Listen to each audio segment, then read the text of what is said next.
ल यो भिडियो चाहिँ सुशील सुवेदीलाई डेडिकेटेड मासु कसरी बनाउने भनेर। त्यसमा तेल तातेपछि यति कुरा हाल्ने, यो सुकमेल 4वटा गेडा, ल्वाङ 2-3टा, थोरै धनियाको गेडा अनि यो जिरा। यो सबै चाहिँ किचनमा भएन भने किराना जाने, किरानामा पाउँछ, त्यबाट लिएर आउने हाल्ने। अनि त्यो झैँ भयो भने चाहिँ तेल ताते रहेछ भन्ने थाहा हुन्छ। तातो तेलमा यो धेरै बेर हैन 30 सेकेन्ड जति फ्राई गरेपछि मासु हाल्दैन। मासु चाहिँ अब मासु एकैचोटि हाल्यो भने चाहिँ तेल उछिन्छ। त्यो मैले सुरुमा 2-4वटा हाल्छु, तेल उछियो अहिले पनि। यसरी अब सबै मासु हालिसकेपछि एकछिन केही काम हुँदैन। 10 मिनटसम्म मासुलाई चलाएको चलै गर्ने, अरू केही गर्नु पर्दैन। चलाएन भने चाहिँ पिठमा लाग्छ। तर अब भर्खर पकाउँदै सिक्दै हो भने तेल अलिकति धेरै हाल्ने। तेल धेरै हालेपछि पिठमा लाग्दैन। 10 मिनटसम्म चाहिँ चलाउने, केही गर्नुपर्छ अरू।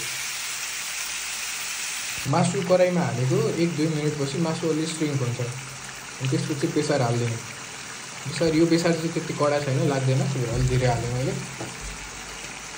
त्यति बेसार हालेर चलाएपछि अब यो मासु ढाक्न पाइन्छ। टक्क ढाकिदिने, त्यसपछि 3 मिनटको टाइमर लगाउने फोनमा, त्यसपछि रिल हेर्ने। 3 मिनटपछि चाहिँ खोलेर चलाउनु पर्यो। अनि 3 मिनटमा खोलेर 2 पटक चलाउने, अनि लास्टमा 2 पटक चलाउने, अनि त्यसपछि अरू प्रक्रिया सुरु हुन्छ। अब यो पहिलो 3 मिनटपछि चाहिँ नुन हाल्दिने। नुन हाल्यो भने चाहिँ मासु गल्छ। नुन हाल्दिने अनि यसो चलाउने, त्यसपछि फ्लेम पनि घटाउने। अहिलेसम्म हामी यस फ्लेममा थियो, फ्लेम घटाउने अनि 3 मिनट फेरि ढाक्दिने। अब यो दोस्रो 3 मिनट भइसक्यो। अब चाहिँ प्याज हाल्दिने। प्याज हाल्ने, खुर्सानी पनि हाल्दिने, लसुन पनि हाल्दिने। लसुन चाहिँ पिसेर हाल्ने हो, हामीसँग पिस्ने कुरा छैन, त्यही भएर यस्तो अलिक चप हालेर। ल अब यो फेरि चलाउने 3-5 मिनटसम्म। यिनीहरू गलेपछि टमाटर हाल्ने, त्यसपछि लगभग पाक्छ। अब प्याज पनि गलिसक्यो, सबै कुरा गल्यो। अब टमाटर हाल्ने।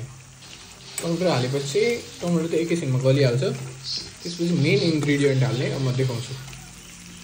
टमाटर पनि अलिअलि गलेपछि यहाँ मेन इन्ग्रिडियन्ट मिट मसला, 5 ग्रामको प्याकेट हो। यो प्याकेट किन्यो भने चाहिँ अड्कल्नु पर्दैन, त्यही भएर म यही किन्छु। यति हाल्यो अनि अलिकति धुलो खोर्सानी, डज नो हार्म हाल्दा हुन्छ। मिट मसला हालिसकेपछि चाहिँ ढाक्न हुँदैन। मिट मसला भन्ने चिज चाहिँ डढिहाल्छ, त्यही भएर मिट मसला हालेपछि चलाएको चलाइ गर्ने लो फ्लेममा। अनि 1 मिनट जति ढाक्दिने, पाक्छ त्यतिमा। त्यसपछि रेडी भयो। त्यो धनिया पनि हालिदिने, यतिजति धनिया हालेर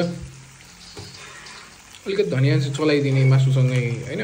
अनि अलिकति धनिया चाहिँ पछि हाल्नलाई राख्ने लास्टमा।